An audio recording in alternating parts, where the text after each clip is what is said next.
Uşaqlıq xatirələri, uşaqlıq xatirələri, o günlər geri dönməz. Güneş doğar pəncərədə, səhər yuxum yarım qallar. Qaçaram küçələrə mən, oyun dolu xatirələr. Balaca əllərdə arzular, göğe uçan kağız kuşlar. Ürəyim sevinçdən dolur, hər anım nağıllar yazır. Uşaqlıq xatirələri, şirin bir yuxu kimi, o günlər geri dönməz. Qalar ancaq könlümdə dostların səsi, yələnçək izi.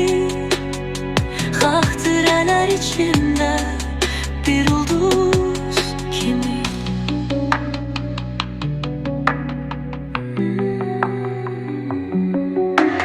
Yağış yağar, qaçar idik, küçələri çay sanaraq.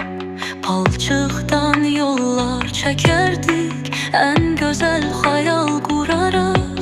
Köhnə həyət yelləncəkdə, qəlbimizdə sevinç qalar.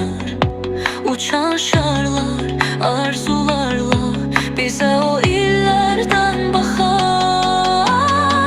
Uşaqlıq xatirələri, şirin bir yuxu kimi, o günlər geri dönməz. Qalar ancaq könlümdə dostların səsi, yələnçək izi. Xatirələr içimdə bir ulduz kimi. Akşamlar anamın laylasıyla şirin yuxulara dalardım yenə. Sabaha ümidlə açardım gözüm, o illər nə gözəlmiş. İndi bilirəm, uşaqlıq xatirələri könlümdə bir nəğmədir. O günlər geri dönməz, qalsa da xayal kimi. Dostların səsi, yələnçək izi. Uşaqlığım içimdə bir güneş kimi. O illər, xatirələr unudulmaz. O illər, xatirələr DJ Evo.